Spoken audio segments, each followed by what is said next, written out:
याच्या यावत जीव मात्र आला. विशेष रूपाने प्रत्येक मानवाला,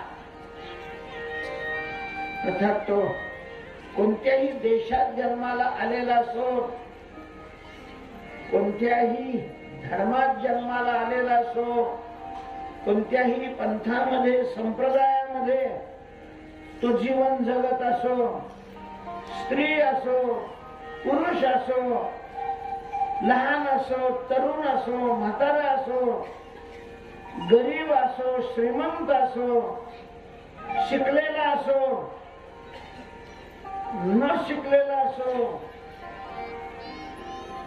कोणीही असो, कोणत्याही जाती धर्मात जन्मलेला असो, वा कोणत्याही पक्षाच्या झेंड्याखाली असो, नाही तर अपक्ष का असत नाही, याच्या यावत मानव मात्राची ही अपेक्षा असते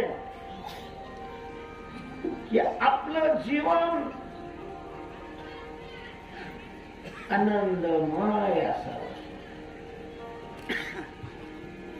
कोणाला वाटत नाही असं? जे देवच मानत नाही त्यांना नाही वाटत आपलं जीवन आनंदमय असावं?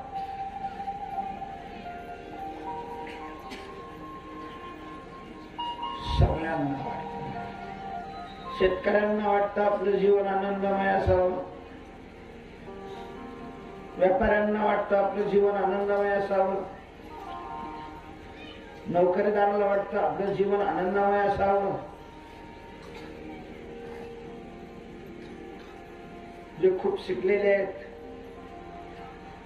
डॉक्टर असतील, इंजिनियर असतील, वकील असतील, मास्तर असतील, शास्त्रज्ञ असतील, कीर्तनकार असतील, भजन करणारे असतील, पकवाज वाजवणारे असतील, पेटी गुलगुल वाजवणारे असतील, सगळ्यांना वाटतं आपलं जीवन आनंदमय असावं, जीवन आनंदमय असावं असं सगळ्यांना वाटतं. प्रत्यक्षात मात्र सगळ्याच्या जीवनामध्ये दुःख भरलेलं दिसतं.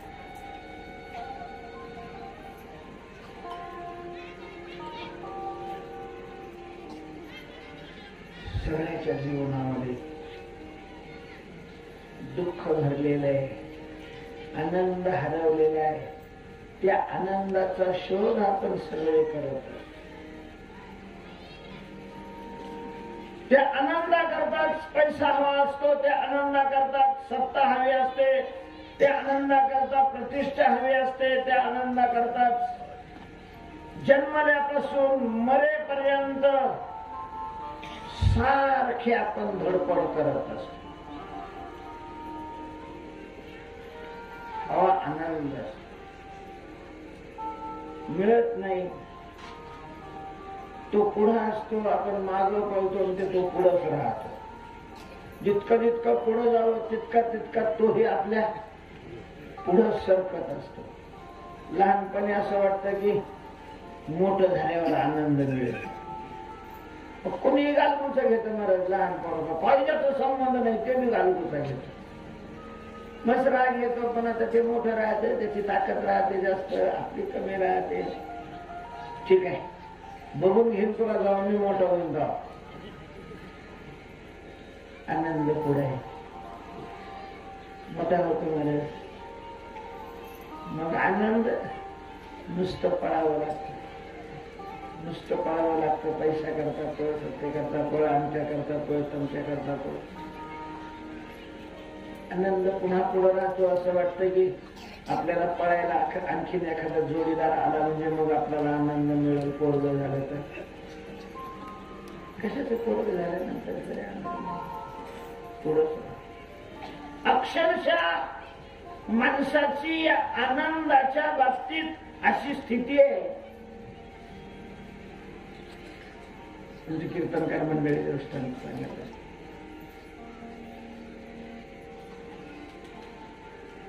सगळ्यात माणसाच्या फायदेशीर प्राणी जर कोणता असेल तर ते गाढव.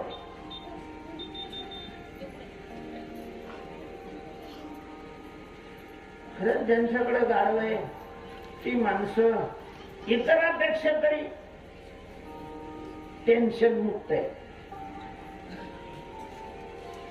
मला गाई सांभाळायच्या. वैदिक संस्कृतीमध्ये हिंदू धर्मात आपण जन्माला आलो, आपल्या घरी गाय पाहिजे. पण पाहिजे पण कुठं ना. पहिलं एकत्रित कुटुंब होतं, 20-20 माणसं असायची घरामध्ये. एक दोघ जण गाई पाहिजे, एक दोघ जण शेती पाहिजे, कोणी बाहेरचं काम पाहिजे. आता विभक्त कुटुंब झालेलं आहे. टिकोबा ठिकाणी विठोबा रूप नाही. तर प्रत्येकाला गावात नेतेगिरी करायची, वाकडी टोपी घालून बॉम्बलेट फिरायचं. 10 वाजेपर्यंत मला ते हाटेलाच्याच मोठे फिरत असतात. त्यांच्या बापाचं काही गोटोड पुरलेले तिथं करायला गेलेले, शेतात पिकं वाढायला लागलेले, काँग्रेस कमरस्त झालेले. बापानं उठतायचं ना. शेतकरी म्हणून घेतो गदडे आणि 10 वाजेपर्यंत गावात फिरतो. तुला लाज वाटत नाही? काय काम असतं सगळ्यांचं गावामध्ये? मला जर मोदी भेटले तर मी पहिला प्रस्ताव मांडणार आहे.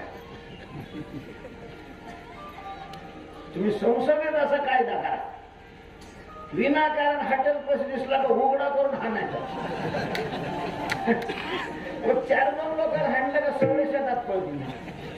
आपण सोडून काय करते काय नाही. सगळेच नेते, सगळेच पुढारी. युक्रेनचं रशियाचं काय चाललेलं, तुझ्या शेतात काय चाललं बघ ना जरा. की रशिया युक्रेनचं पाहून घेतील ना, तुझं बघ ना तू. स्वतःच हित, स्वतःच कल्याण आणि परमार्थ कमीत कमी संसारात तरी माणसाने स्वतः थोडस सावधान राहावं.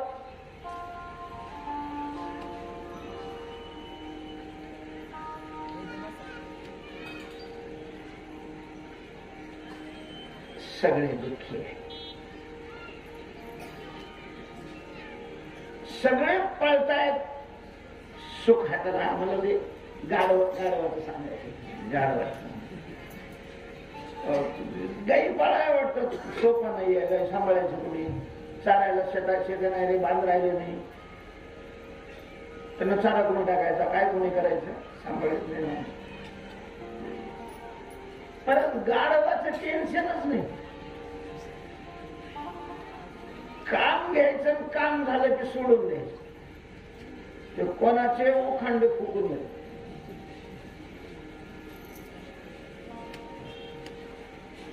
असं ते गाढव कुंभाराकडे पूर्वी असायची. गाढव कुंभाराने मस्त पैकी त्या गाढवावर चिकन माती घेऊन यायची, चिखल करायचा, गाडीला घालायची, काम सगळं करून घ्यायचं त्याच्याकडून. आणि त्याला पगार नाही, पेन नाही, त्याच्याकरता घास नाही. कुणीतरी त्याचे कान फुटले. तुला काही अक्कल आहे का नाही?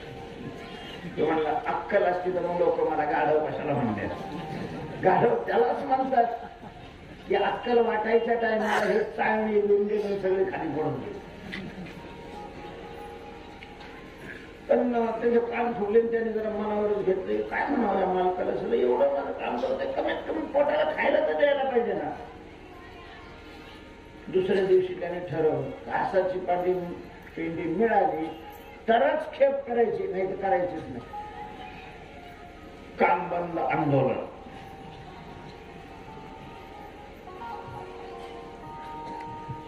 स्वतंत्र भारताच्या नागरिकाची मानसिकता ही आहे.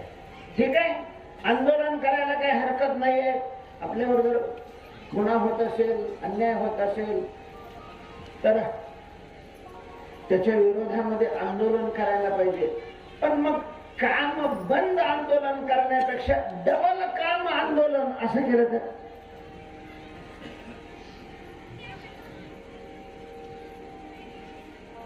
आपल्या नंतर स्वतंत्र झालेले मुठभर देश महाराज आपल्यापेक्षा कितीतरी प्रगत झालेले. ते जपान एवढंच आहे. किती प्रगत झालाय, एवढा मोठा देश आहे भारत. मनुष्यबळ आहे भारताजवळ, सगळं आहे. तरी ही परिस्थिती काय आहे आमची? आजही आम्हाला कशा घ्याव्या लागतात. त्याला कारण ही आमची मानसिकता आहे महाराज. आमची मानसिकता आहे. आमच्या महाराष्ट्राची एसटी बहुजन सुखाय बहुजन हिताय अशी एसटी आणि कुठेही जाळली जाते. त्यावेळेला हे घर पेटव ना. तुला जर तुझा असंतोष शासनापर्यंत पोहोचवायचा आहे, स्वतःच घर पेटव ना. काय अडचण आहे पेटवायचं तर गाडी घ्यायला पेटवायची. तर आमची मानसिकता जितकी निकृष्ट दर्जाची झालेली आहे आणि त्यामुळेच ही आमची परिस्थिती. आता ते गाडवाने ठरवलं नाही, काम बंद आंदोलन. ते माती वगैरे त्याच्या पाठीवर धरली आणि चाल म्हणून त्या कुंभाराने इशारा केला की ते बसलं. कधीच गाडं बसत नाही. आज कसं काय बसलं? उठवण्याचा प्रयत्न केला, उठलं नाही. हाणलं, मारलं, काही केलं तरी महाराज उठानाच गेलं. दुसऱ्या शेजाऱ्याला कावा म्हटले, सावकार काय चाललं? अहो पाय म्हणे उठानाच गेले. अहो त्याला कधी काही खायला घाली जा ना. एवढं काम करतोय राव तुमचं. कधी घासाची पिंडी द्यावर. घासाची पिंडी कसं उठत नाही मी पाहतो. आणली महाराज तरी घासाची पिंडी. पेंडी पाहिली का उठलं. खाल्ली पेंडी, निघालं मस्त पैकी. गावात जाऊन त्यांनी खेप टाकली. पुन्हा दुसऱ्या खेपेला आलं, पुन्हा भरलं, पुन्हा बसलं. गाडवाला वाटलं प्रत्येक खेपेला जर एक घासाची पिंडी याला द्यायची म्हटलं तर अख्ख्या गाडग्याचे पैसे त्याला द्यावं लागतील. घरच्याला काय झालं? मी हुशार वाटत. घासाची पिंडी पाहिलं की उठत आहे. मग त्याने दुसऱ्या वेळेस पिंडी आणली. पिंडी बरोबर एक बांबू आणला. महाराज बांबू त्याच्या पाठीवरून असं त्याच्या तोंडापासून पुढे 2 फूट त्याचा शेंडा राहील असा बांधला आणि त्या शेंड्याला अशी लोण कळती पिंडी. पिंडी दिसली की ते उठलं. उठलं तर 2च फूट समोरच आहे पिंडी. 2 पाय टाकले, जोरात पाय टाकले ते परत 2 फूट. मग पळायला लागलं. महाराज पळतच खेपा केलं. तेव्हापासून कुंभारांनी प्रत्यक्ष त्याला पिंडी कधी टाकलीच नाही, असं पुढं धरली. तस हा संसार सुखाची आनंदाची पिंडी अशी पुढं धरतो. प्रत्यक्ष मिळू देतोच नाही. अशी पुढे पोरग झाल्यावर आनंद होईल, पोरग झाल्यावर आनंद होईल. दवाखान्यात नेलं, पोरग झालं. डॉक्टरनी सांगितलं कमी वयात कमी कालामध्ये जन्माला आलं असल्यामुळे त्याची आंतरिक अशा प्रकारची वाढ झालेली नाही. 4 महिने त्याला दवाखान्यात ठेवावं लागेल आणि इतका खर्च येईल. लाखाने खर्च आता झालंच नाही. करावाच लागतो तो खर्च. हे झाल्यावर सुख मिळेल, ते झाल्यावर सुख मिळेल, ते झाल्यावर सुख मिळेल. ते होईपर्यंत पळत राहत पळत राहत पळत राहत. कायच सुख आणि काय. घर बांधल्यावर सुख मिळेल, त्या घरात त्याला राहायला मिळेल.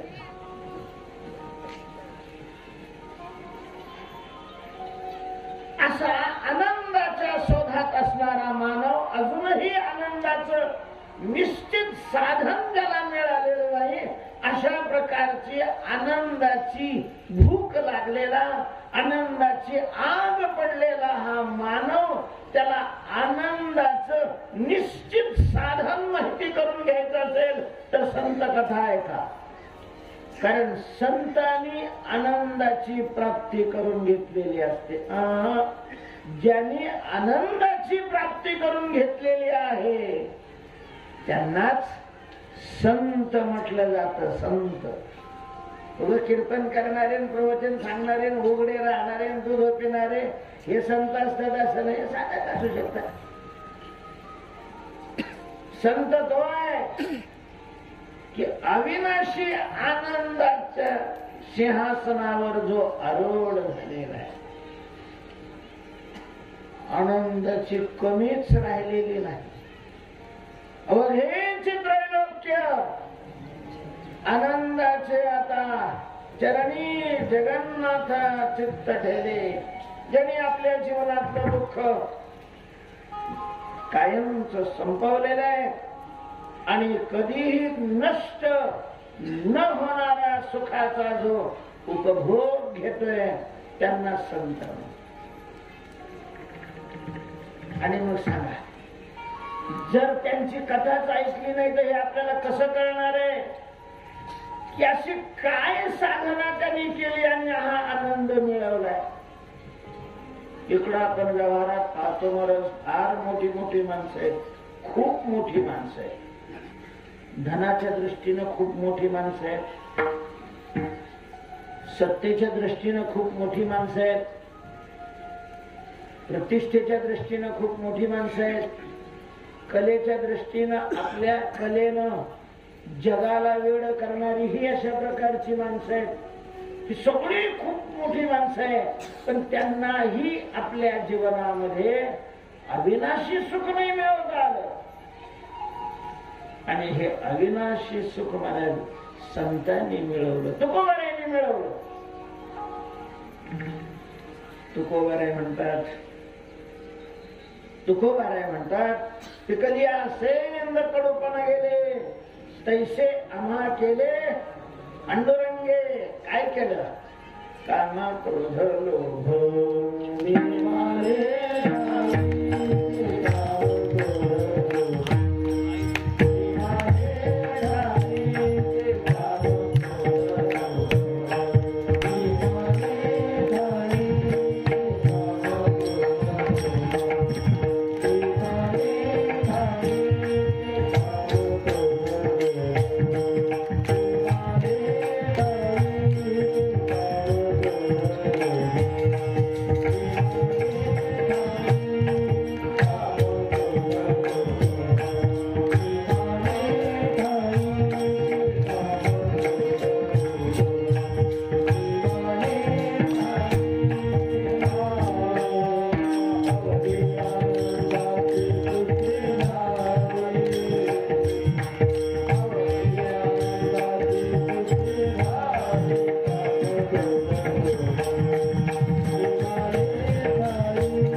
आनंदात विरजन घालणारे, आनंद नष्ट करणारे हे जे विकार आहेत, काम क्रोध लोभ, जागीच अटॅकनी संपून गेली. काही चिन्ह मारले जागच्या जागेवर आणि संपूर्ण जग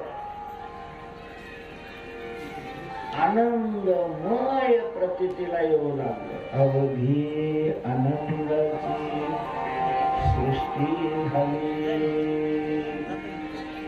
जसं जीवन आपण हवं अशा प्रकारचं मानलेलं आहे. सगळ्यांना असं जीवन लागतं की सगळं जग त्याच्याकरता आनंदाचं आहे. ते जीवन तुकोबारायांना प्राप्त झालेलं आहे. नाही तुकोबारायांना राहण्याकरता बंगला, पडक्या घरातच तुकाराम महाराज नाही बसायला त्यांना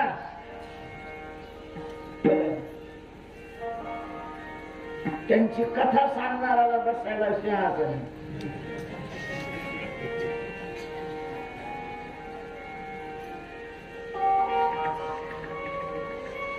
कापे बाबाच्या स्मरणार्थ त्यांच्या चिरंजीवानी आनंदित. तुकाराम महाराजाकडे वेळी नव्हतं महाराज हे असलं. देव आले होते त्यांच्याकडे, पुढं कथा येणार आहे.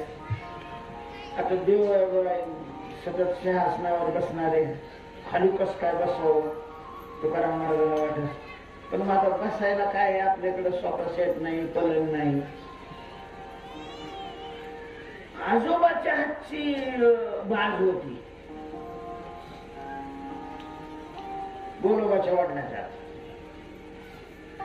यांनी तर कधी काढलीच नाही ती.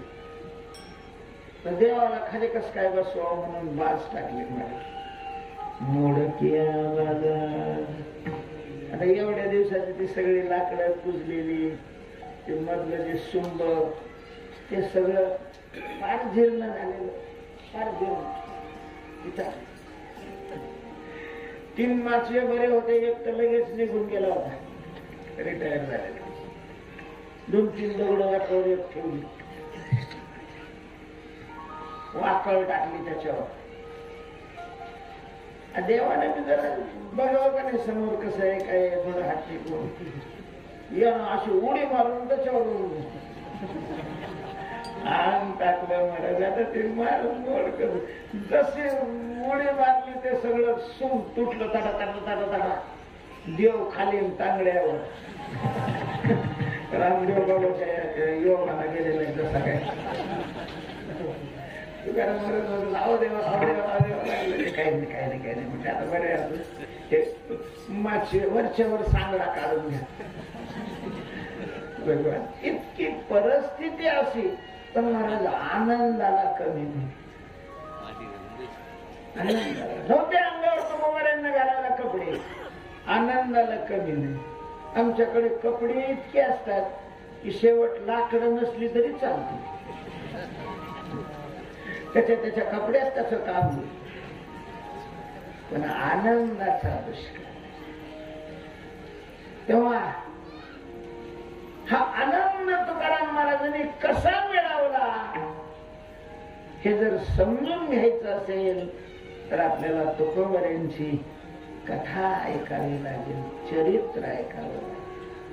म्हणून संतांचं चरित्र श्रवण करणं साधकाच्या दृष्टीनं, सामर्थ्यकाच्या दृष्टीनं अत्यंत महत्वाचं आहे. विठ्ठल विठ्ठल विठ्ठल विठ्ठल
तुकोबारायांची कथा अत्यंत मानवी जीवनाचं कल्याण करून घेण्याची अपेक्षा करणारा करता नकाशा आहे. नकाशा कालपर्यंत आपण पाहिलेले तुकोबाराय भगवंताच्या सगुण स्वरूपाची हाव मनामध्ये धारण करून भामचंद्र पर्वतावर जाऊन बसलेले. 7 दिवस अन्न नाही, पाणी नाही, झोप नाही, अखंड भगवत चिंतनाची साधना केलेली. पूर्वी नामचिंतन करून करून चित्त अत्यंत पवित्र झालेलं आणि पुन्हा या अनुष्ठानाने महाराज देवाला सुद्धा तुकोबारा करता यावं लागलं. तुकोबारांना दर्शन वगैरे दिले. ही बाह्य अशा प्रकारची तुकोबारांची स्थिती होती. परमार्थामध्ये बाह्य स्थिती महत्वाची नाही, अंतरस्थिती महत्वाची.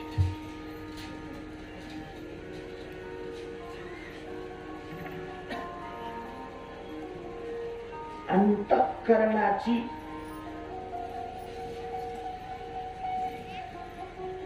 अवस्था ही परमार्थामध्ये श्रेष्ठ आहे.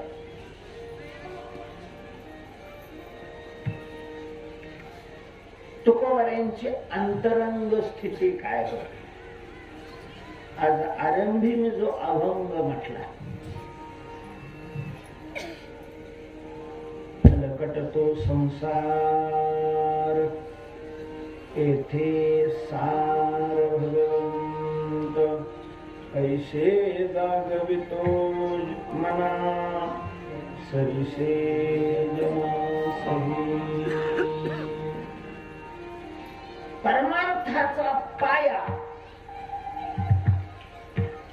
हा विवेकाने भरलेला असावा. परमार्थाची इमारत उंच जावी, साध्याला तिनं स्पर्श करावा असं वाटत असेल तर परमार्थ करणाराच्या अंतःकरणातला विवेक जागा झाला पाहिजे. कृती वेगळी आणि मानसिक विचार वेगळे.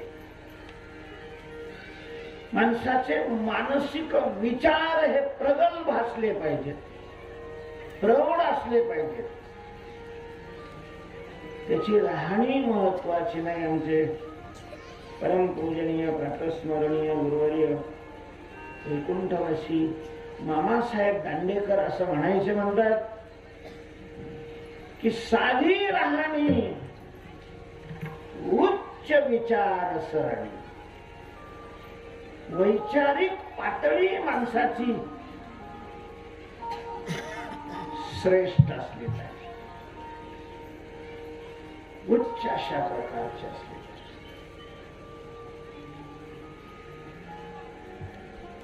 सामाजिक सेवा करणारी समाजातली नेते मंडळी पूर्वीची आणि आजची अशा प्रकारचा जर एखाद्याला व्याख्यानाला विषय दिला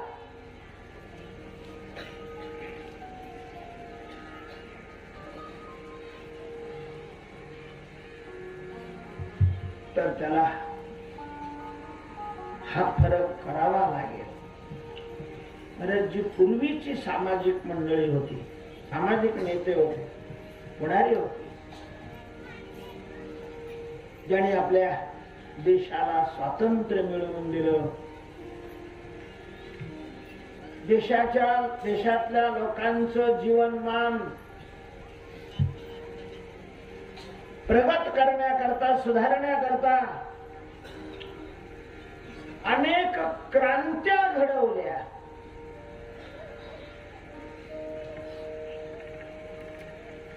देवा समान पूजनीय झाले.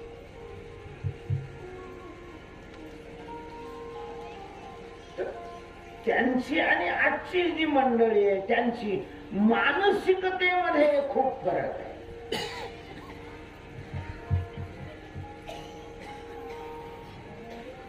आपल्या देशातल्या लोकांकरता स्वतःच जीवन अर्पण करणारा एक वर्ग आहे आणि आपल्या जीवनाकरता देशाचं जीवन मोडून घेणारा दुसरा वर्ग आहे. हा फरक महत्वाचा फरक. परमार्थामध्ये कीर्तन भजन ही बाह्य कृती जरी सारखी असली तरी त्याची मानसिक बैठक काय आहे. परमार्थिक जर असेल तर त्याची मानसिक बैठक अशी असावी लागते जशी तुकोबरेंनी नामस्मरणाच्या संतांच्या ग्रंथाच्या वाचनामुळे देवाची कृपा झाली आणि देवाच्या कृपेनं तुकोबरेंच्या अंतःकरणातला विचार जागा झाला, विवेक जागा झाला. आज अन्नाचा दुष्काळ नाही, आज पैशाचा दुष्काळ नाही, आज कपड्याचा दुष्काळ नाही, घराचा दुष्काळ नाही. खरा दुष्काळ जर आज जगामध्ये कशाचा असेल तर विवेकाचा आहे, विचाराचा आहे.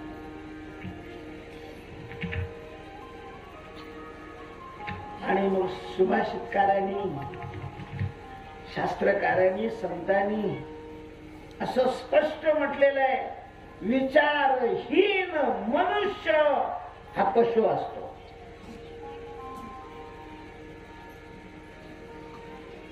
विचारहीन हा पशुहीनरा.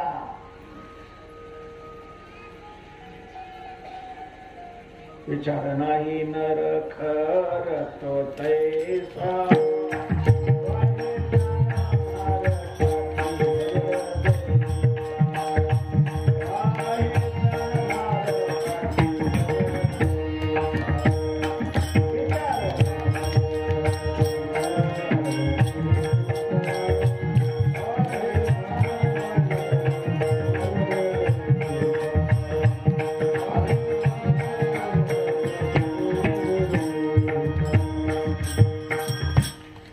विचार नाही नर खर तो पैसा. ज्याच्या ठिकाणी विचार नाही तो मनुष्य आणि गाढ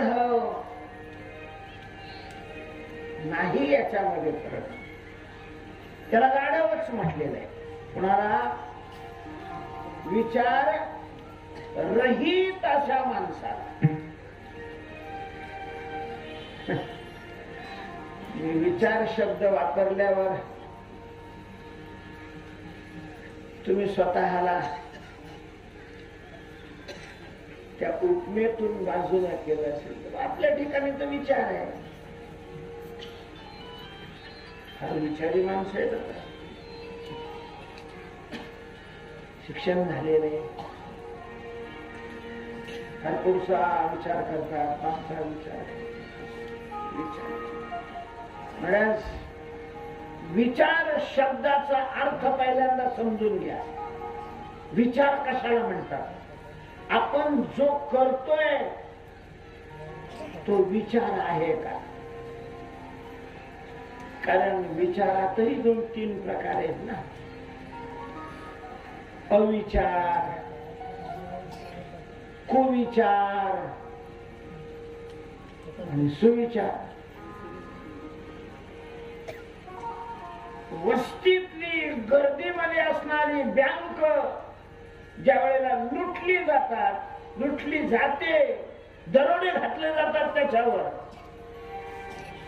तर ते काय असेच अपघाती आले दरोडा घातला असं असतं का? म्हणजे 6 महिने त्याच्यावर विचार करत असतात. मध्ये गर्दी कोणत्या वेळेला कमी असते, बाहेर दुर्लक्ष कधी केलं जातं, माणसं किती असतात, काय किती, हे सगळं अगोदर त्यांची काय झाली. लोक म्हणतात आपल्याला काही करणार नाही. पेपर मध्ये वगैरे येतात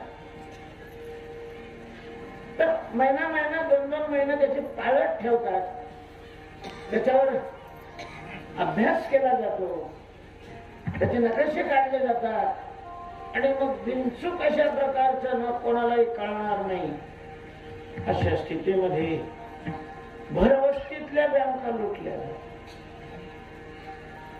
आता तुम्ही याला विचारच म्हणणार का?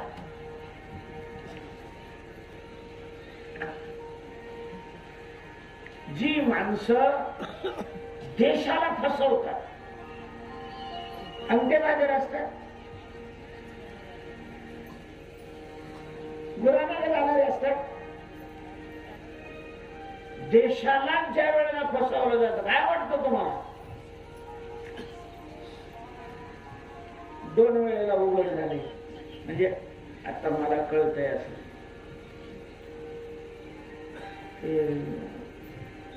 आपण खरेदी वगैरे करत असताना काय घेतो विकत? Stamp paper. स्टॅम्प पेपर घोटाळा म्हणजे बोगस स्टॅम्प पेपर काढून विकले आणि करोडोने रुपये कमवले. अविचारी लोक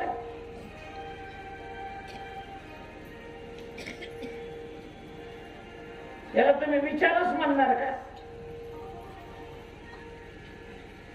मूर्ख ठेवलं जातं महाराज लोकांनी. 25-25 वर्ष अगोदर कुठून रोड काढायचं हे कळलं जातं आणि जिथून काढायचं तिथल्या जमिनी सगळ्या विकत घेतल्या जातात.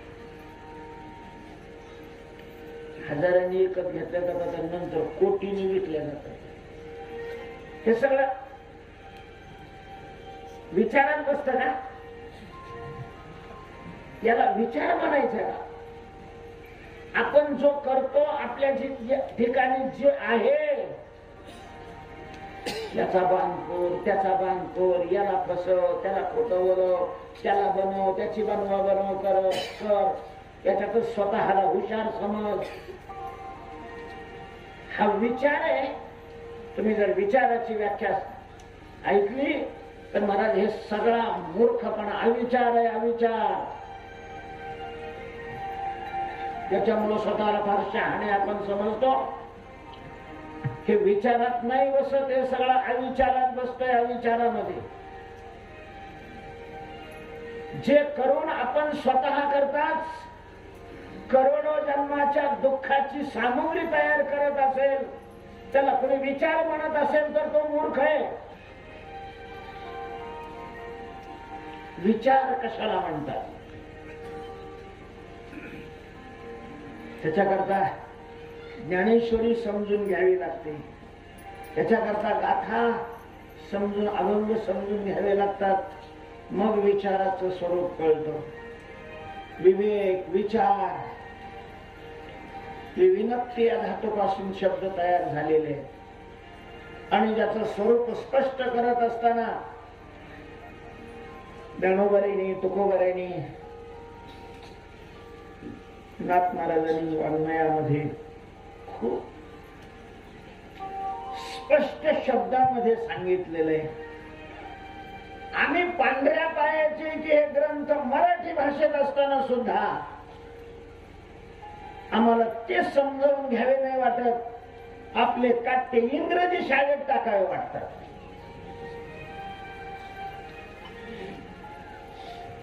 हे दुर्दैव आहे आमचं. ज्या ग्रंथात कल्याणाची साधनं सांगितलेले ते ग्रंथ समजूनच आम्ही कुठे घेतो.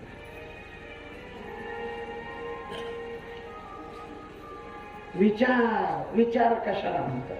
तुकोबारांच्या अंतःकरणातला विचार जागा झाला. जो जागा झाला त्या विचाराचं स्वरूप काय आहे? ज्ञानोबांनी दृष्टांत दिलेले, 4-5 दृष्टांत दिलेले.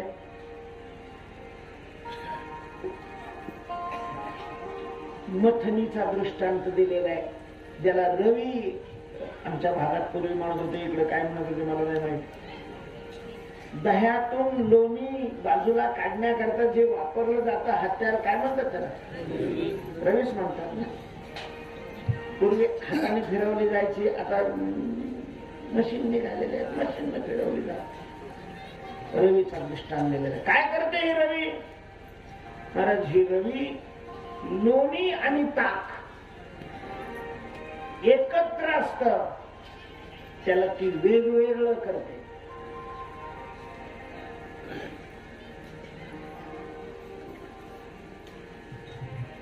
ती रवी त्याला हे महाराज कोणालाही नाही जमत ते. त्याला येते बाई बुद्धिमान लागते. त्या माठामध्ये ते पूर्वी टाकायचे दही, त्याच्यामध्ये थोडं गरम थंड पाणी विशिष्ट प्रमाणामध्ये टाकलं जायचं आणि मग ते घुसळलं जायचं. महाराज, तो आवाजच आता मिळत नाही पायाला ऐकायला.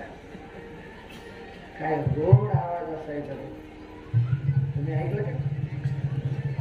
घुसळताना येणारा आवाज. आणि असं ते काही वेळ घुसळलं की त्या दह्यातला जो लोण्याचा भाग आहे तो वेगळा वेगळा निघायचा, ताक वेगळं. आणि मग ती रवी त्या ताकातून लोणी बाजूला केलं की मग ते ताकातही ठेवलं तरी ताकात मिक्स होत नव्हतं. जशी ती रवी ताक आणि लोणी याला वेगळं करते, तसा जो चांगलं आणि वाईट याला वेगळं करतो, दाखवतो. हे जगत म्हणजे चांगल्या वाईटाचं मिश्रण आहे,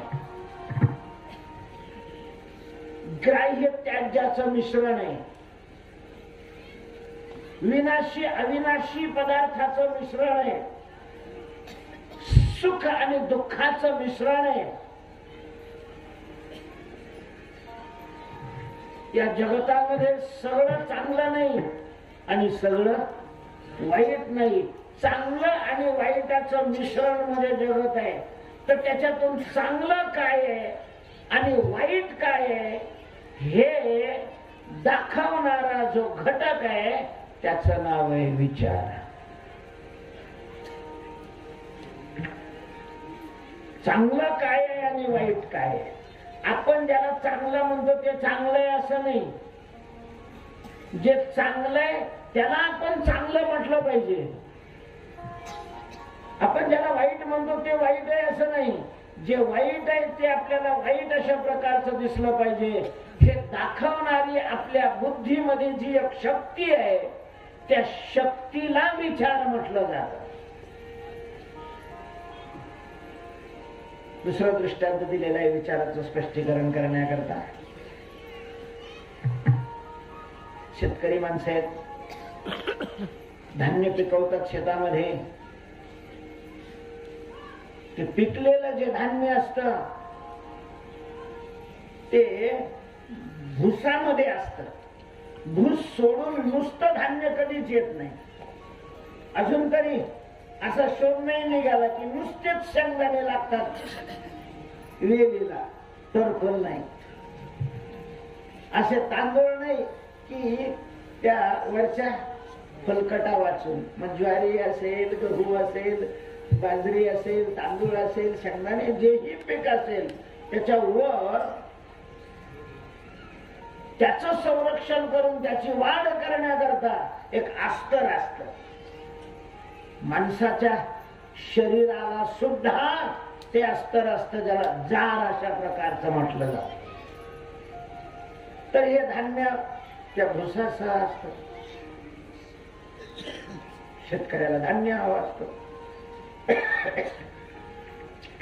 मग तो त्याला मळतो.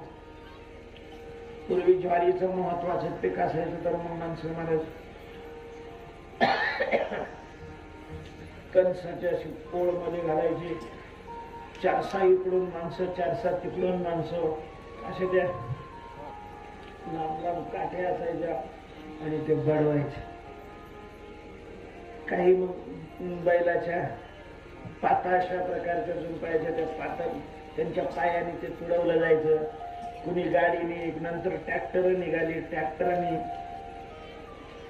आता मळणी यंत्रच निघालेले, मळणी यंत्राने त्याला पहिल्यांदा भूस आणि बी वेगळं केलं जातं आणि वेगळं केल्यानंतर हवा ते काम करते की जे बीज आहे धान्य आहे त्याच्यातून भुसकाटाला बाजूला फेकते.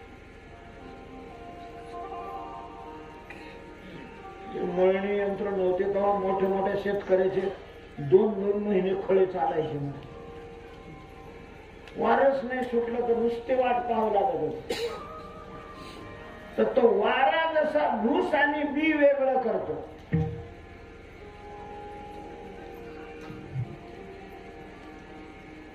तिसरा दृष्टांत दिलेला आहे राजहंसाच्या चोचीचा. आता राजहंस मी बी पाहिलं नाही, तुम्ही बहुतेक पाहिलं नसेल, पण ग्रंथामध्ये आहेत. सध्या ते मानस सरोवर चीनच्या ताब्यात आहे. त्या मानस सरोवरावर हे राजहंस राहतात.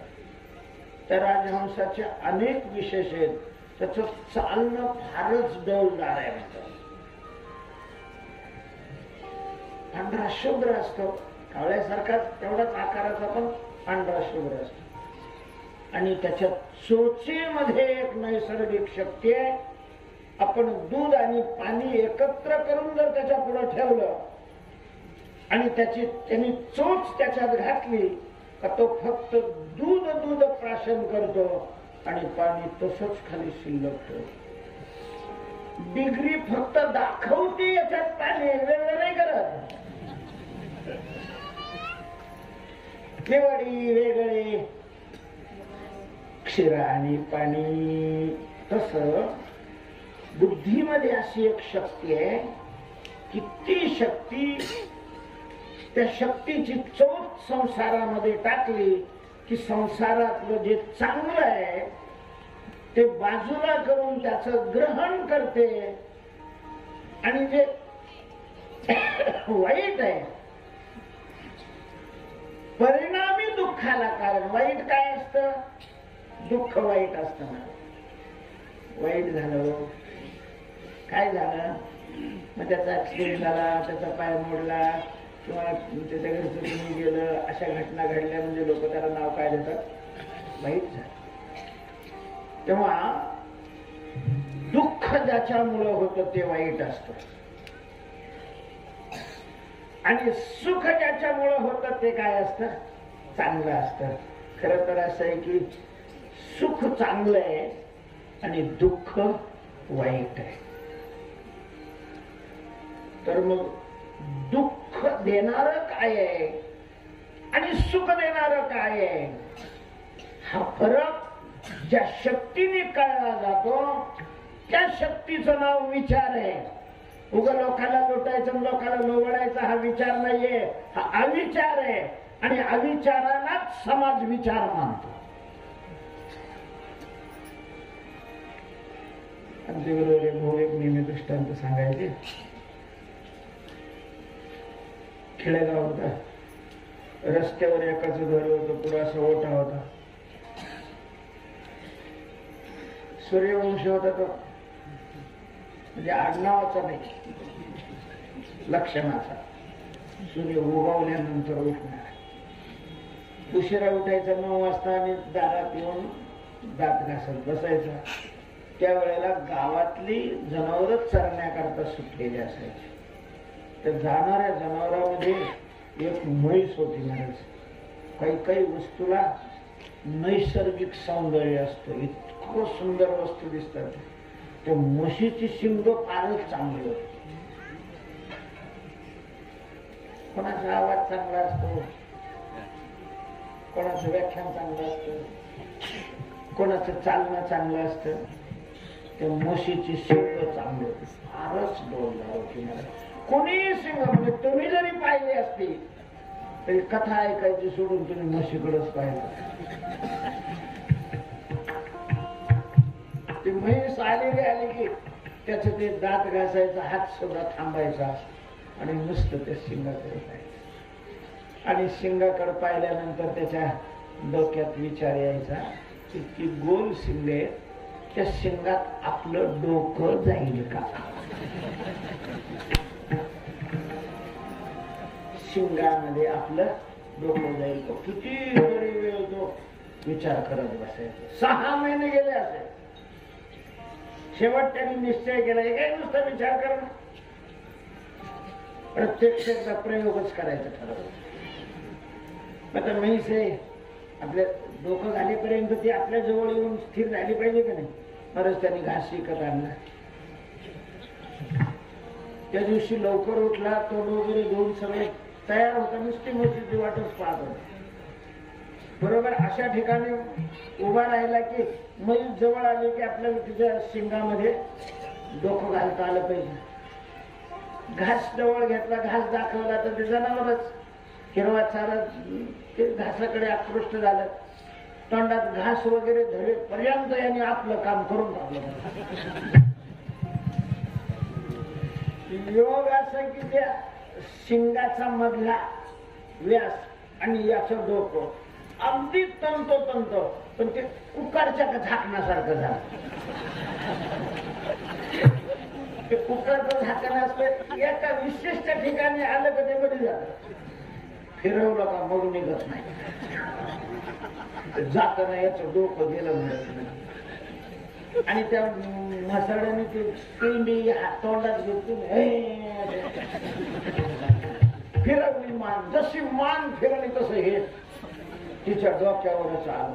ती म्हसाड ते घाबरलं, तिला वाटलं एकदम काय आहे. ओझ जास्त असल्यामुळे तिने मान अशी खाली केली, लागली उदाळायला. लोटण्यासारखं हे गटरायला लागलं. मला गावातून हातापाशा बोलायला लागला. लोक धावली ती म्हैस अजून उधळली. साळा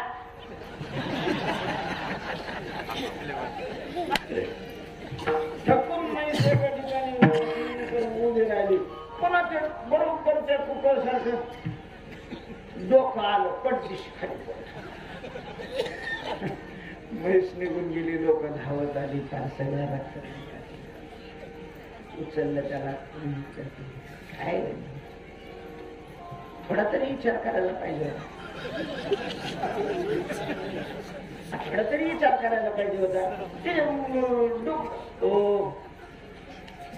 माझं साळलंय, मला मान्य आहे, पण म्हणजे मी विचार न करता ही कृती केली असं तुम्हाला म्हणायचंय का? 6 महिन्यापासून विचार करत होतो. 6 महिन्यापासून विचार म्हणणार का तुम्ही याला? काय वाटतं तुम्हाला? आपण जो मूर्खपणा करतो तो तरी विचार आहे?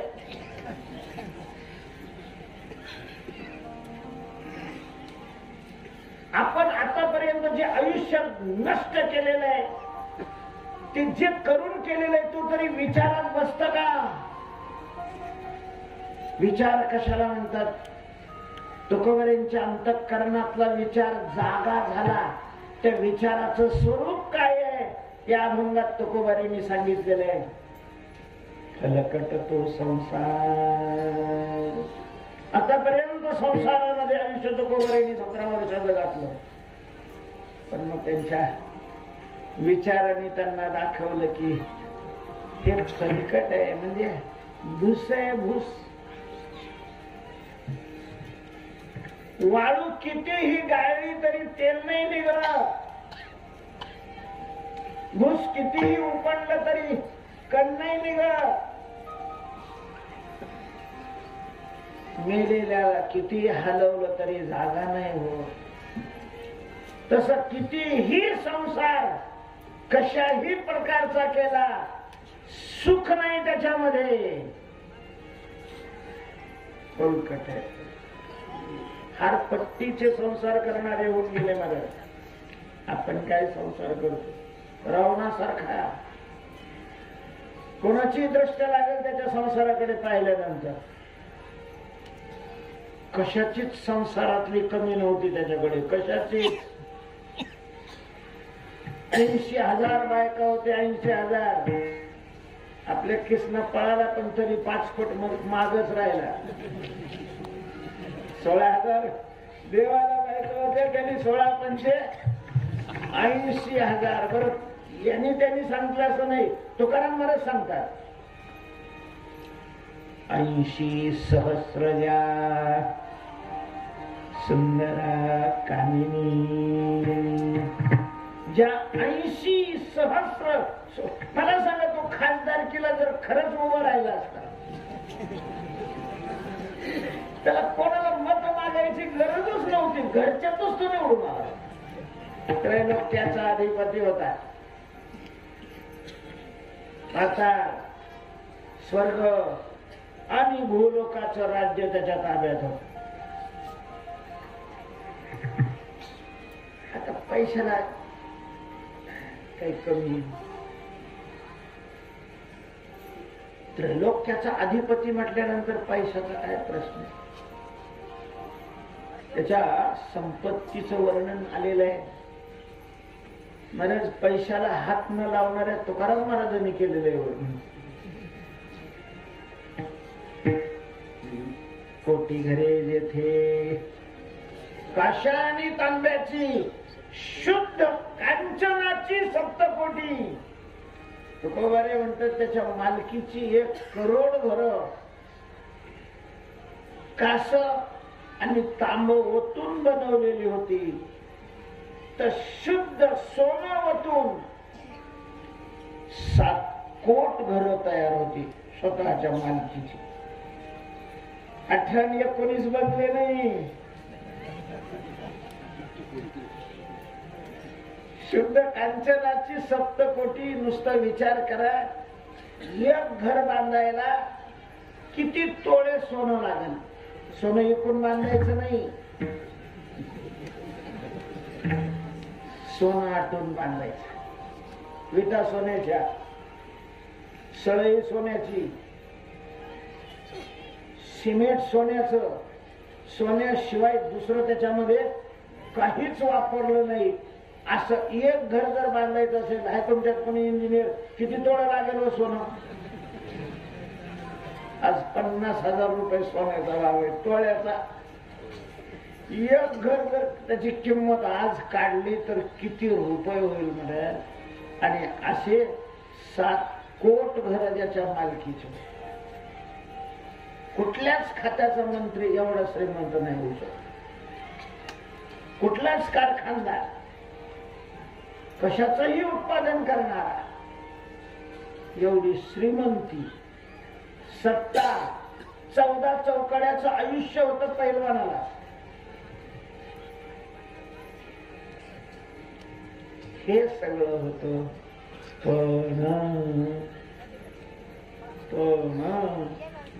तृप्त नव्हता. तृप्त तुमच्याकडं मागायला आला का काही?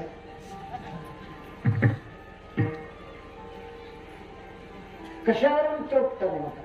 महाराज जो तृप्त आहे त्याला कोणी द्यायला लागलं तरी तो नको म्हणतो. तुकाराम महाराजांना नजराना पाठवला होता शिवाजी राजांनी. नजराना नाही स्वीकारला तुकोबारे, नको म्हणले तुकोबारे. जेवढ्या छत्री घोडे हे तो भऱ्यात न पडे. आणि 80,000 बायका असणारा, एवढा पैसा असणारा, एवढी सत्ता असणारा हा रावण एका वनवासाची बायको पळवण्याकरता गोसावी झाला. ही अतृप्तीची लक्षण आहेत. अतृप्तीची. तुम्हाला काय वाटतं? रशियाला तृप्त आहे काय? विकसित असणारा हा देश काय याच्याजवळ जगाचा नाश करेल अशी शास्त्र. हीच तुमची विकासता नाही का? जगाला सुखी करेल असं नाही. तुम्हाला तुमच्या या दृष्टीने शक्ती वाढवता आली, जगाचा नाश करण्याची शक्ती वाढवली. ही आमची शहाणपणाची दृष्टी, हा विचार आमचा.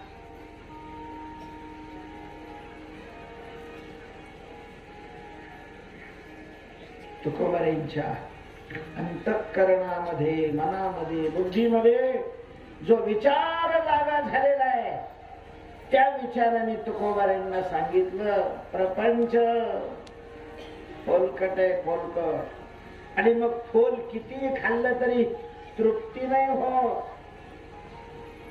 तृप्ती नाही हो.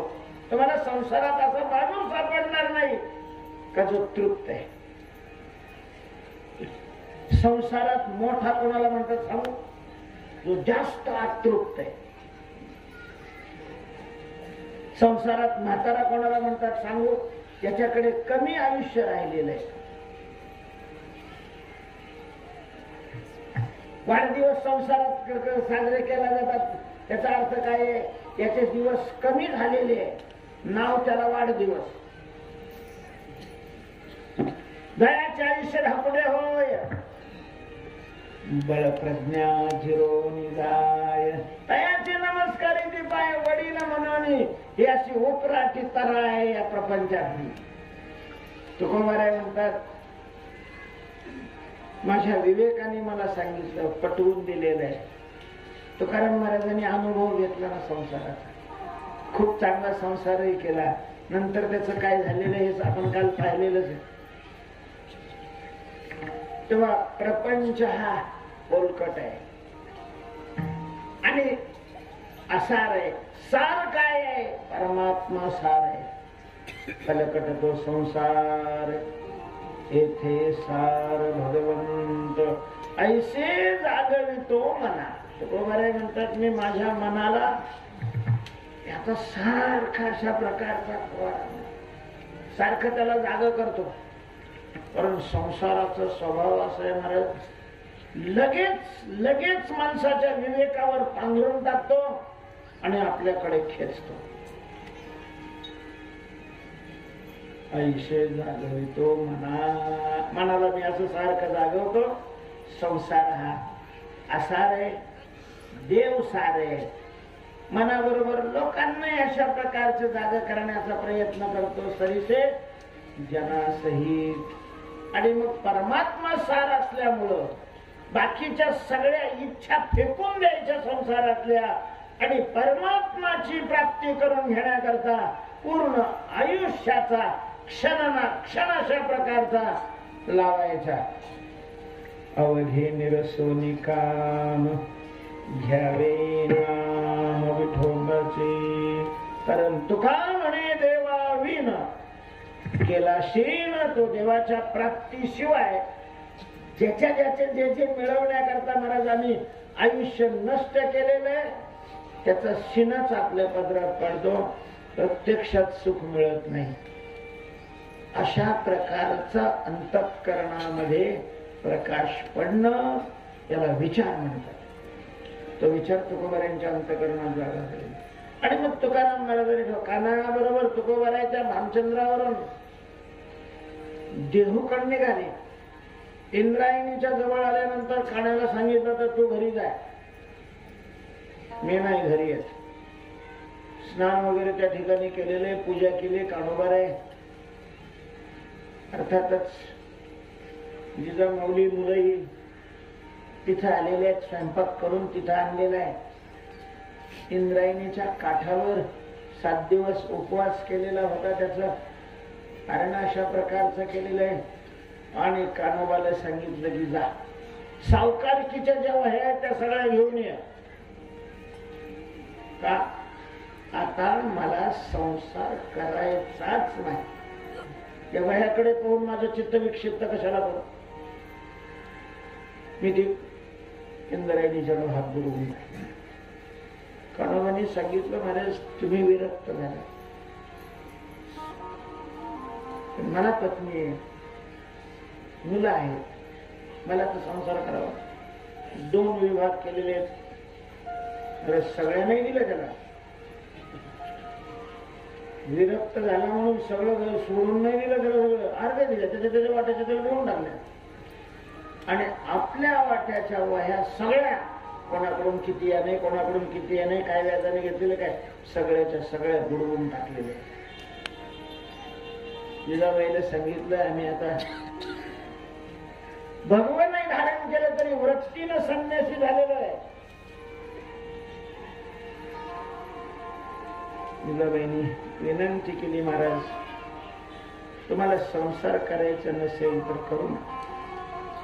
आम्ही तुम्हाला तुमच्या परमार्थामध्ये काडीत सुद्धा प्रतिबंध करणार नाही, पण तुम्ही घर सोडून जाऊ नका, घरी राहा.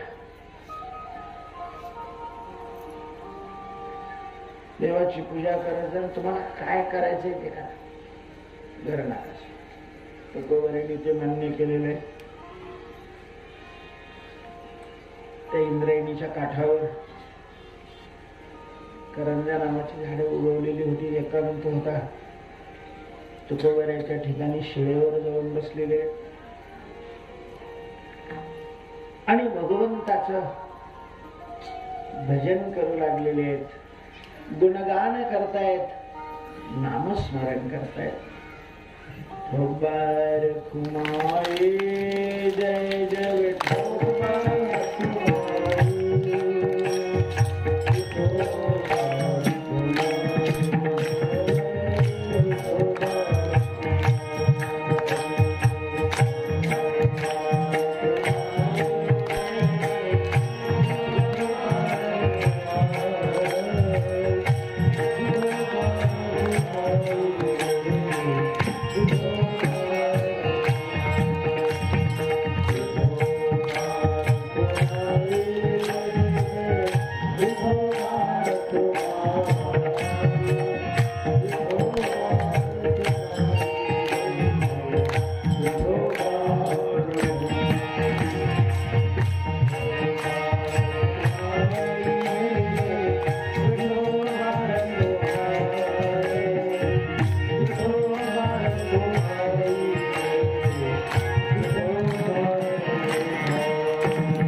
Oh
भजन करणाऱ्याने एकांतात भजनाच्या आवडीच्या अनेकांनी एकत्र येऊन केलेलं भजन हेही एकांतात. आपली ही कथा सुद्धा कशी आहे आता एकांतामध्ये. महाराज गंगेचा परिसर आहे, काळ सारावर चिंतने एकांत गंगा स्नानी. तुकोबारा एकटे आपल्या चित्त शुद्धी करणार, आपल्या कल्याणाकरता करायचं, दुसऱ्याचं काय सांगणार. एकांतात भजन.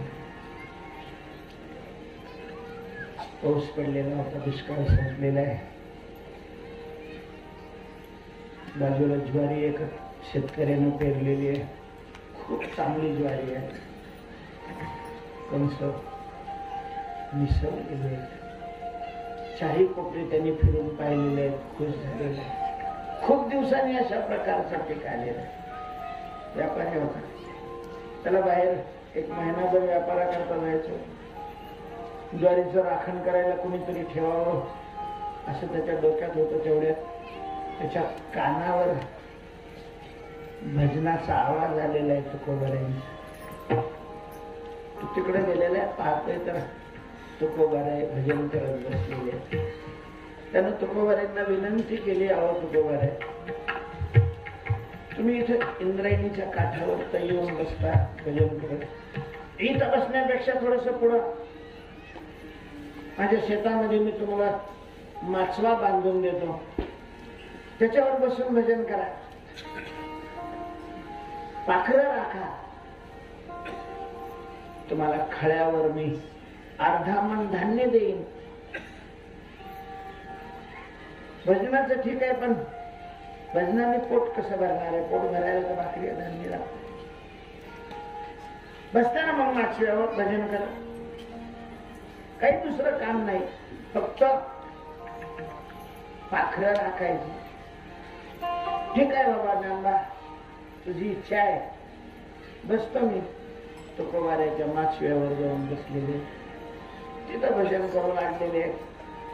खुश झाला, त्याला वाटलं माळकरी बाबा आहे, आता काही शंका असण्याचं कारण नाही, हा काय आपल्याला फसवणार नाही. निश्चिंत होऊन तो निघून गेलेला आहे. दुपारी काशीबाई नावाची थोरली मुलगी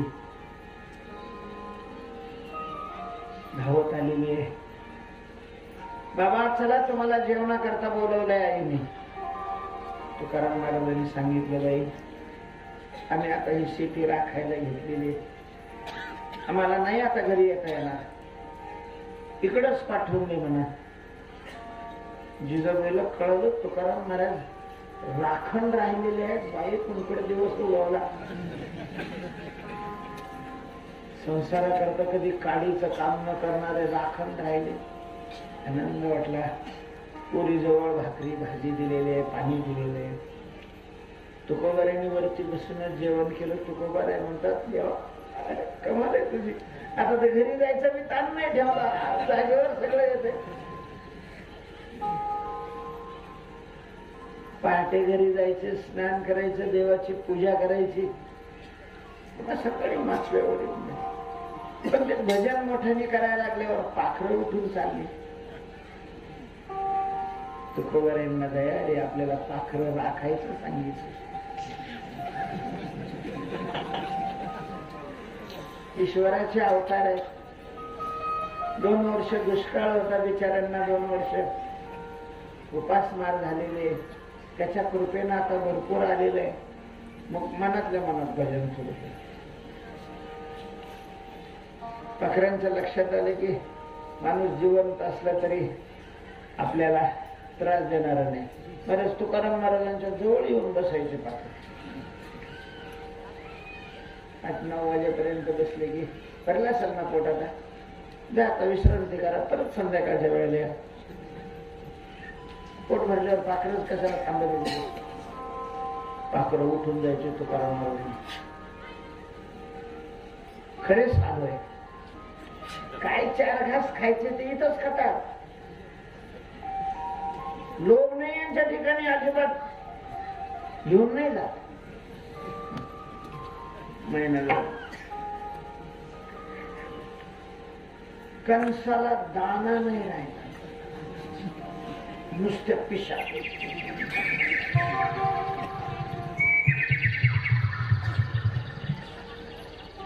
कारण 2 वर्ष दुष्काळ असल्यामुळे दुसरे शेतकरी ताटागणीस उभे होते. काय टप्पर आहे पाखराचे तिकडे. त्याच्यामुळं अख्ख्या शिवारात जसं काही सप्ताह चाललाय नाही बरोबर. सगळे पाखरं तिथे सगळ्या गावात.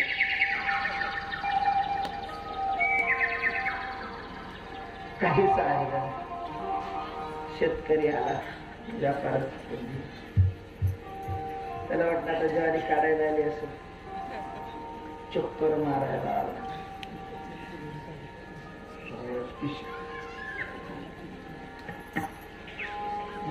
आट्या यायचा त्याला. कस तरी स्वतःला सावरलं. माळकरी म्हणून ठेवला. कोणत्या जन्मातला सुनो उगवलाय माझा. काय काय काय काय बोलला त्याचं बोलणं मला कसं नाही. तुकाराम महाराज भजन करत बसलेले होते. जवळ आला. अरे ज्ञानबा कधी आलेला आहे. तुकाराम महाराज घराला तो कोबऱ्याच्या जवळ खाली मोडलं महाराज. चाल म्हणे तुला सांगतो. असं झालं तसं झालं तसं झालं. मोठ्याने त्याचा तोंडाचा पत्ता सावली समोर आणलं. मोठ्याने बोंब आणला. लोक सगळे जमा झाले. गावातले पंच, पोलीस पाटील, कुलकर्णी ते एकत्र आलेले. काय झालं काय झालं काय झालं म्हणून माझं घर घातलं यानं.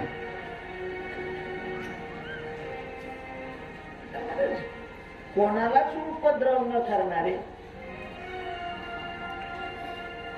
डास चावला तर त्याला त्रास होईल म्हणून हाताने न हाणणारे. आणि तू हा म्हणतोय माझं घर घातलं. काय झालं बाबा सांगशील का नाही तू.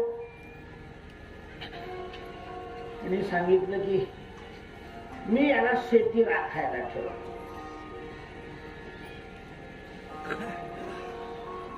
अर्धामन धान्य द्यायचं कबूल केलं. याच्या विश्वासावर मी बाहेर गावी गेलो आणि एक दाना नाही ठेवलेला पाखराने. चला बघायला. माझं नुकसान केलंय. मी सारा देणार नाही. मला न्याय हवाय. तुकाराम महाराजांना विचारलं का हो तुकोबा आहे, तुम्हाला हा अर्धा मन धान्य देणार होता. हा तसं म्हणला होता. तुम्हाला राखणीला ठेवलं होतं. हा पाखरं राखायला ठेवलं होतं मला त्यांनी. पण मी एकही पाखरू मरून नाही गेलं. सकाळ संध्याकाळ त्यांना जीव घालत होता. हा मला म्हणला पाखरं राखायला बसायचं. तू जर म्हणला असता की पाखराला खाऊ देऊ नका तर मी कशाला बसलो असतो. पाखरं ईश्वराची, धान्य ईश्वराचं. मी कसं काय नाही म्हणणार. लोकांनी सांगितलं म्हणजे तुमच्याकडून याचं नुकसान झालेलं आहे तुम्हाला मान्य आहे. हा का मान्य मान्य. आता त्याची नुकसान भरपाई तुम्ही देणार. हो देईन ना. काय द्या. घरात तर काहीच नाहीये. दुसरा म्हणला घरात काही नसलं तरी घर आहे ना. घर गेले याच्याकडून. अरे बाबा तुला किती ज्वारी होत असते. म्हणलं असं पीक आलं तर 2 खांड्या ज्वारी होते. ठीक आहे, तुकाराम महाराजांची सही घेतलेली आहे. आता जे काही होईल त्याच्यात ज्वारी ती मालकाला द्यायची आणि उरलेल्या ज्वारीचे घर विकून पैसे द्यायचे. ते सगळे गावातली प्रमुख मंडळी त्या जन्माबरोबर शेती पाहायला गेलेले. महाराज असा काही चमत्कार केला भगवंताने. ज्या कणसाला एकही दाना नव्हता हे एवढं लोखंड.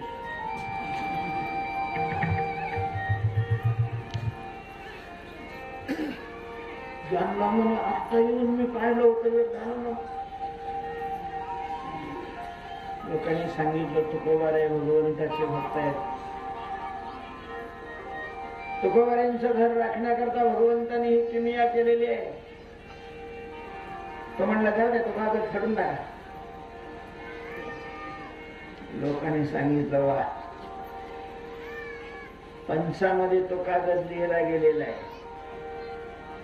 सगळ्या समोर तू सांगितलेलं आहे की 2 खंड्या ज्वारी पिकत असते, याच्यातली 2 खंड्या तुला मिळेल.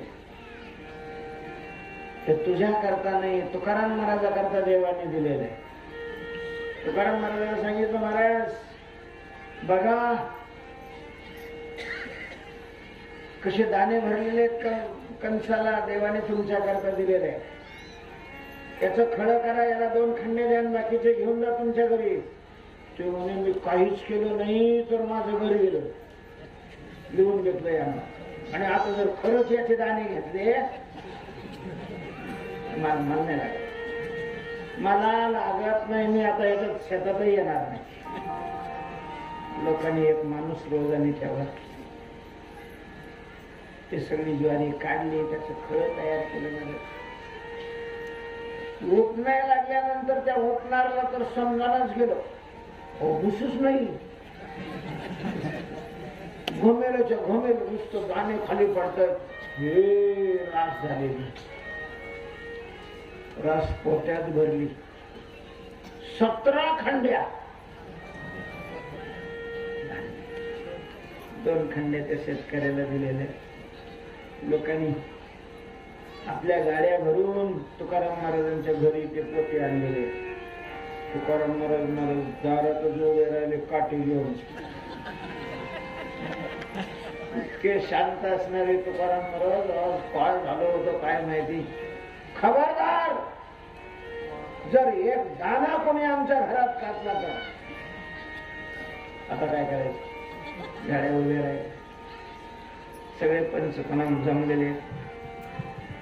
धान्याचं काय करायचं. महादाजी पंत होते, कुलकर्णी, त्यांनी सांगितले की देवाचं धान्य देवाच्या कामाला कुठेतरी लावू. तर त्यांनी आपल्या बैठकीमध्ये ते सगळं धान्य उतरून घेतलेलं. तुकोबारायांच्या मनात आलं आपल्याला आता भजनच करायचंय. देवाचं पहिलं जीर्ण मंदिर होतं विश्वंभर बाबांनी बांधलेलं, त्याचा जीर्णोद्धार करावा. आणि म्हणून तुकोबाराय हावडं टिकाव घेऊन पहिलं जे मंदिर होतं ते उकलायला लागले. एकटेच, पैशाचा पत्ता नाही जवळ. त्या महादाजी पंताच्या स्वप्नात भगवान गेले आणि सांगितलं, कसे रे पंत, मी दिलेलं धान्य माझ्या कामाकरता लावायचं म्हणून तो घरात आणून ठेवलं. माझं मंदिर तिकडे पडायला झालेलं आहे, ते दुरुस्त करावं असं नाही तुला वाटत. तो खडबडून जागा झाला. गावातल्या प्रतिष्ठित लोकांना बोलावलं, आपल्याला स्वप्न पडलेले सांगितलं. सगळी मंडळी मंदिराकडे गेलेली आहे. जाऊन पाहतात तर तुकाराम महाराज एकटेच. मंदिर अशा प्रकारचे उतरत आहेत. महाराज ते धान्य विकलेलं आहे आणि त्याच्या पैशामध्ये त्या मंदिराचा जीर्णोद्धार केलेला आहे. मंदिराचा गाभारा वेगळा बांधलेला आहे. पुढं सभामंडप अशा प्रकारचं तयार केलेलं आहे. मोठं मंदिर झालेलं आहे. मंदिर पूर्ण तयार झालं. आता प्राण प्रतिष्ठा करायची, काही शिल्लक राहिलं नाही. तुकाराम महाराजांना चिंता लागली, आता प्राण प्रतिष्ठा कशी होणार. भगवान पुन्हा त्या महाराज पंताच्या स्वप्नात गेले. ते म्हणे, कसे पंत आहे रे तुम्ही, बॅटावर नेऊन हाणायला पाहिजे तुम्हाला. महाराज पंताने सांगितलं, काय झालं देवा, आता तुमच्या आज्ञेप्रमाणे आम्ही ते सगळं धान्य मंदिर बांधण्याकरता खर्च केलेलं आहे, मंदिर तयार झालेलं आहे. अरे 2 खंड्या धान्य इथं पिकत असतं असं शेतकरी म्हणला. मग त्याच्या म्हणण्यानुसार तुम्ही त्याला 2 खंड धान्य दिलं. म्हटलं हो दिलं, पण खळ्यावर अर्धा मन धान्य तुकाराम महाराजांनी राखण केल्याबद्दल त्यांनी जे द्यायचं कबूल केलं होतं ते दिलं का?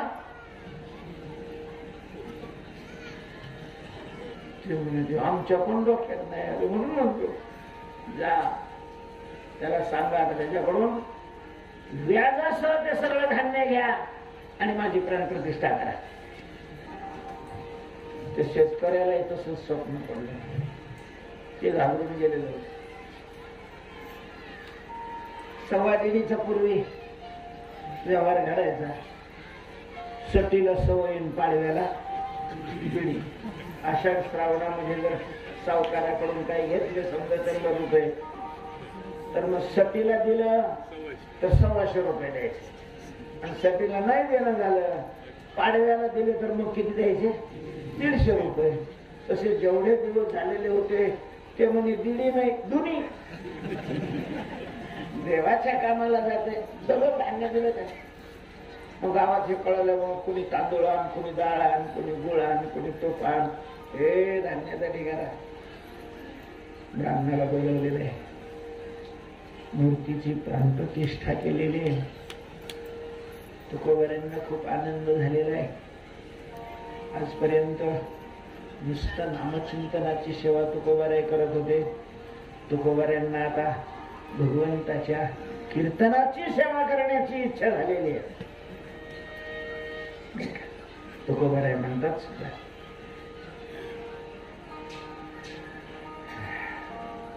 देवाचे देऊळ होते जे भंगले, चित्ताशी ते आले करावेसे.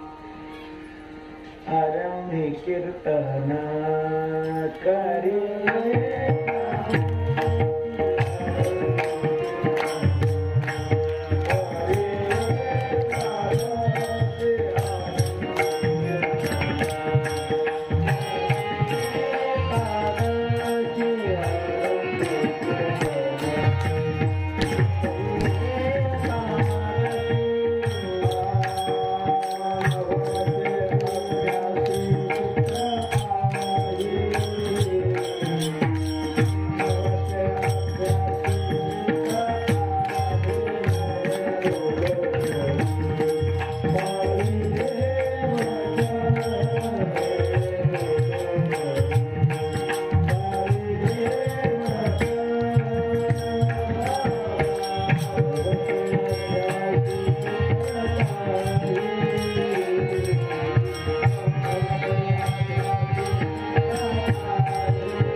एकादशीला कीर्तन करायला सुरुवात केली.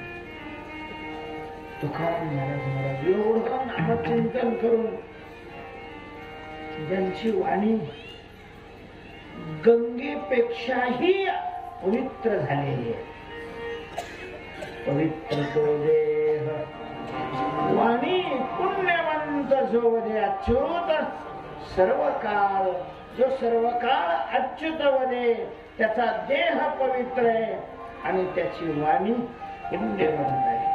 खरंच तुकोबारांच्या मुखातून बाहेर पडलेली जी अक्षर आहेत, जे अभंग आहेत,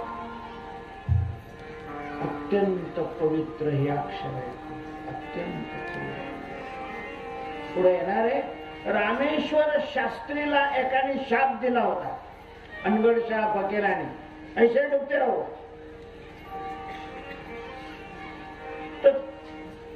तो शाप नुसतं तुकोबारांचा अभंग वाचला आणि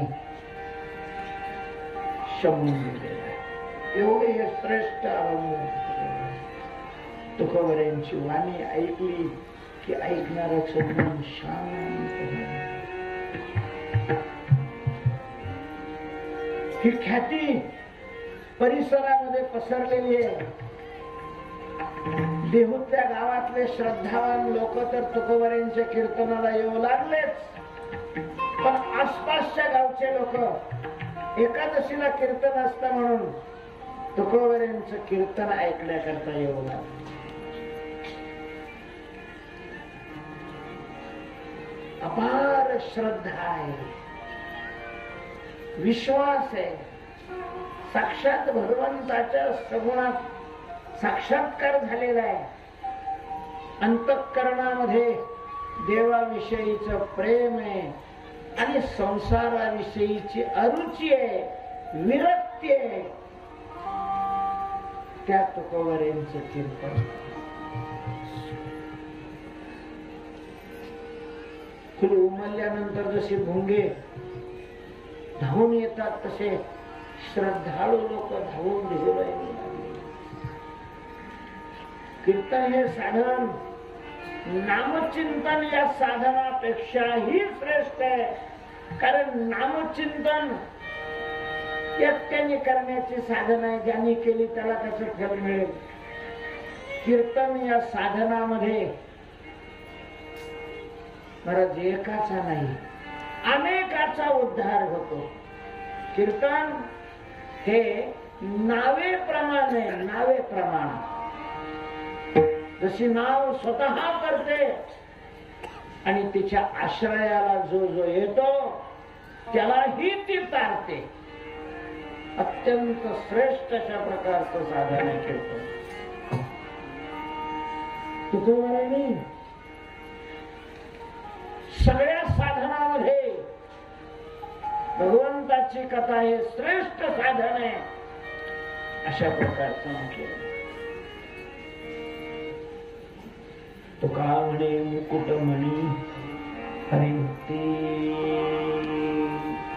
मुकुटमणी हरिभक्ती, ऊर्ध्ववाहिनी हरिकथा.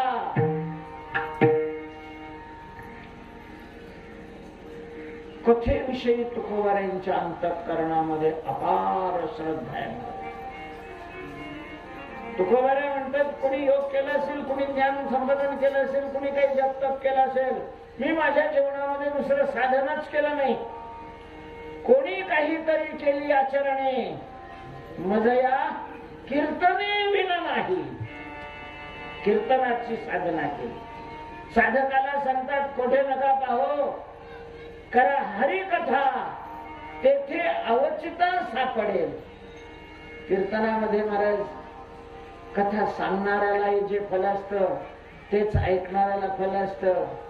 कथेमध्ये सांगणाऱ्याला जे फल असतं तेच कथेची जागा झाडून काढणाऱ्याला फल असतं.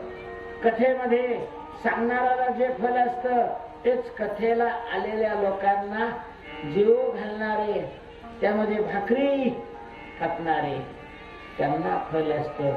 फक्त त्यांनी देवाची सेवा आपण करतोय हा भाव त्यांच्या अंतःकरणात असावा. कीर्तनकाराच्याही अंतःकरणात आपण देवाची सेवा करतोय हा भाव असेल तरच त्याला पुण्य लागतं, अन्यथा पुण्याचा त्याचा काही संबंध नाही. म्हणजे जितकं श्रेष्ठ साधन असेल संसारामध्ये व्यवहारामध्ये सुद्धा, जितकं श्रेष्ठ साधन असेल हातवटी चुकली तर तितकंच नुकसान ते साधन करत. आज मानवाच्या जीवनातला अविभाज्य भाग बनलेला आहे लाईट. तुम्ही नुसती कल्पना करा, जर 1 महिना लाईटीनं आंदोलन केलं, कुठंच लाईट राहिली नाही, काय होईल हो दशा? लिफ्ट्यात निघालेले मध्येच अडकतील. रेल्वे लाईट वर चालतात, रेल्वे मध्ये उभे राहतील. सगळीकडे पिण्याच्या पाण्याची व्यवस्था आहे, त्यालाही काय लागते? लाईट लागते महाराज. लाईट शिवाय टाक्याच नाही भरणार. बोर घेतलेली लोकांनी, त्या बोरचं पाणी काढायला काय लागते? लाईटच अशा प्रकारची लागते.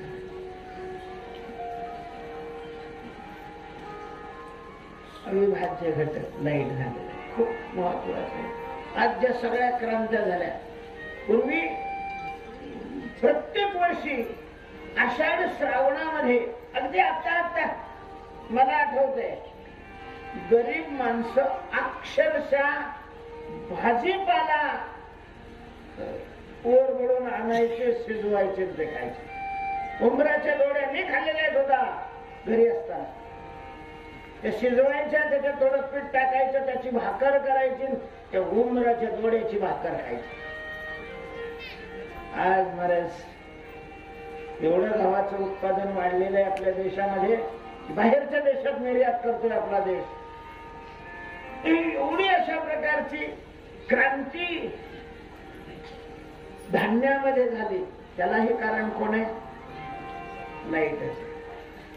पण जर विनियोग चुकला, त्याच लाईटीला, चालू लाईटीला एखाद्याने जर स्पर्श केला तर मृत्यूलाही कारण काय होते? लाईट होते. जे साधन जितकं फायदा करणार असतं, त्याची हातवटी चुकली तर तितकाच तोटा करणार हे साधन आहे.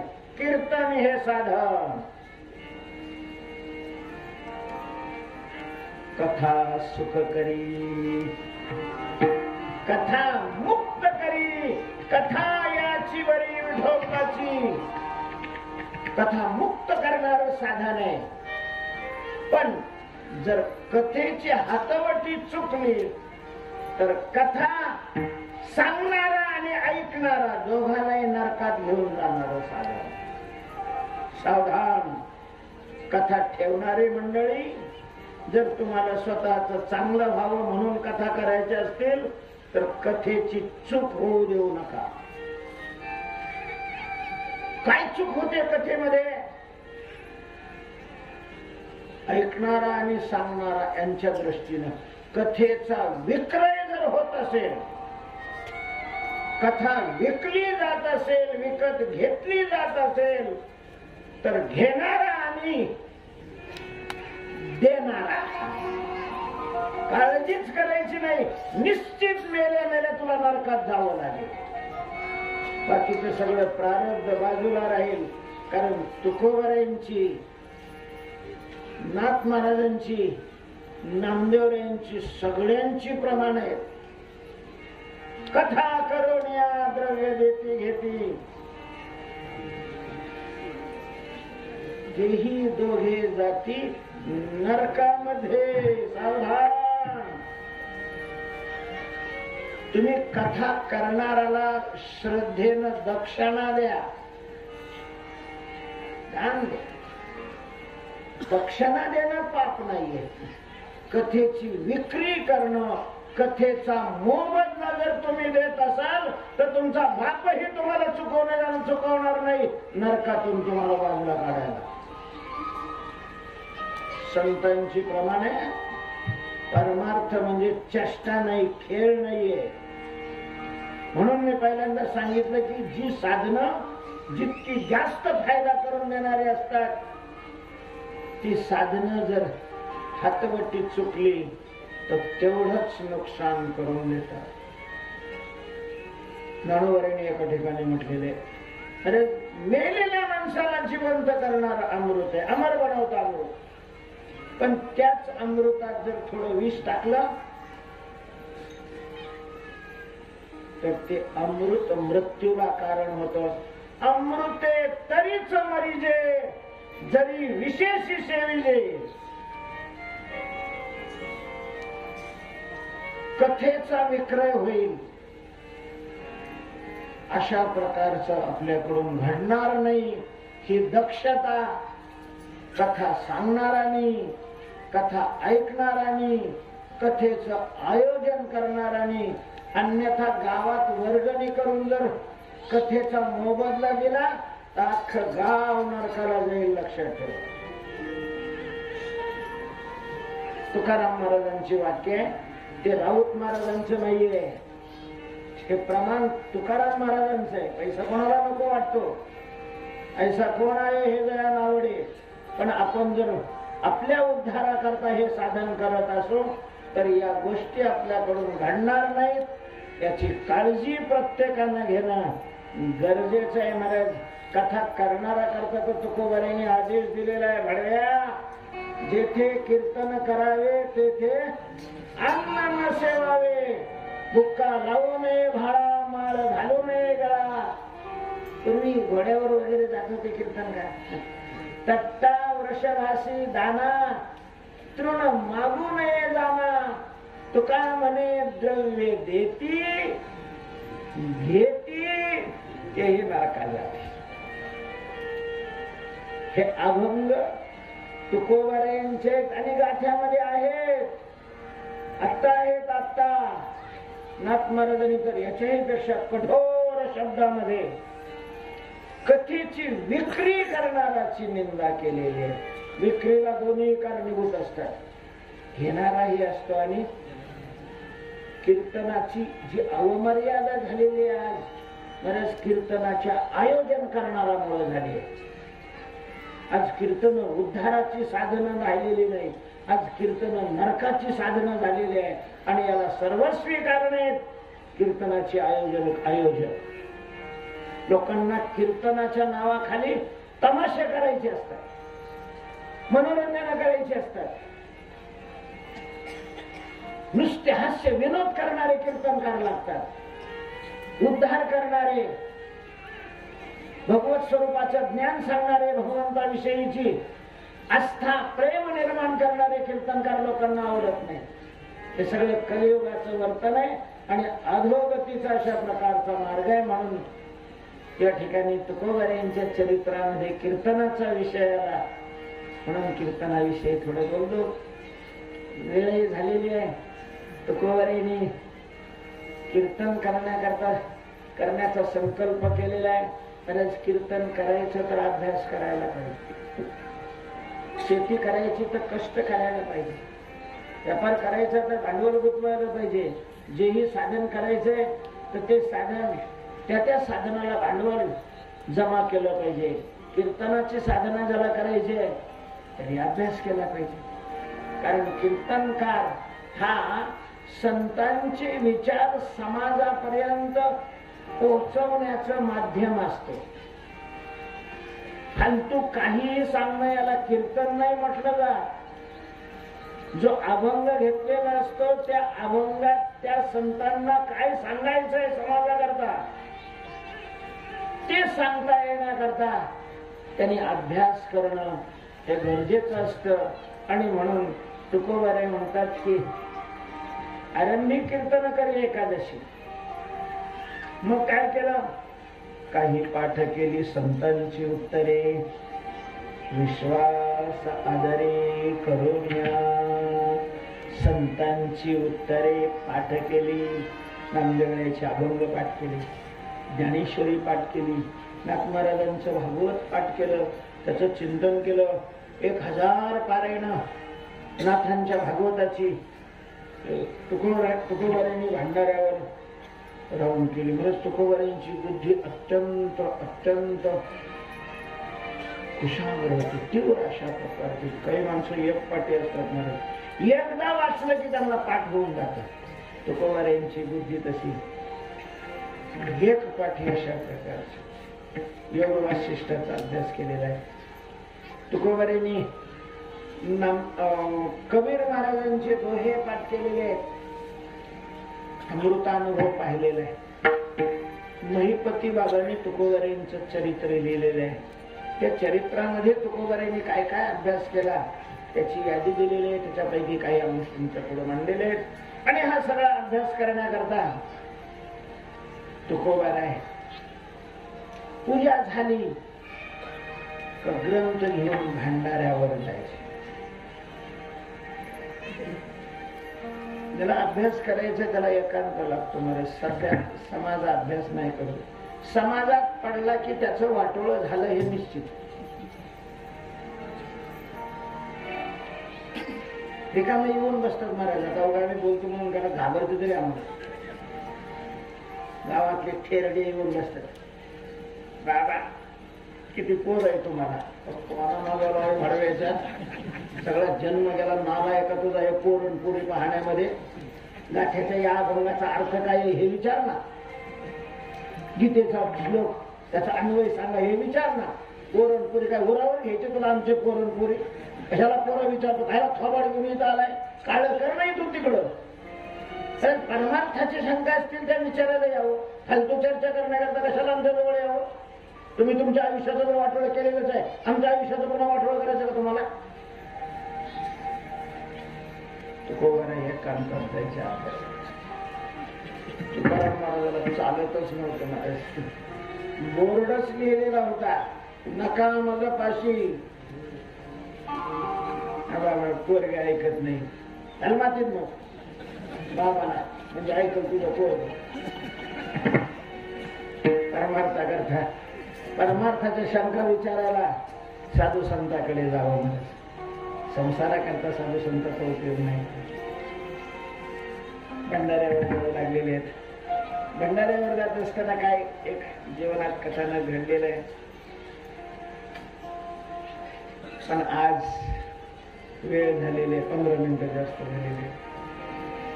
उद्या पुढचं चरित्र पाहूया. तुकाराम तुकाराम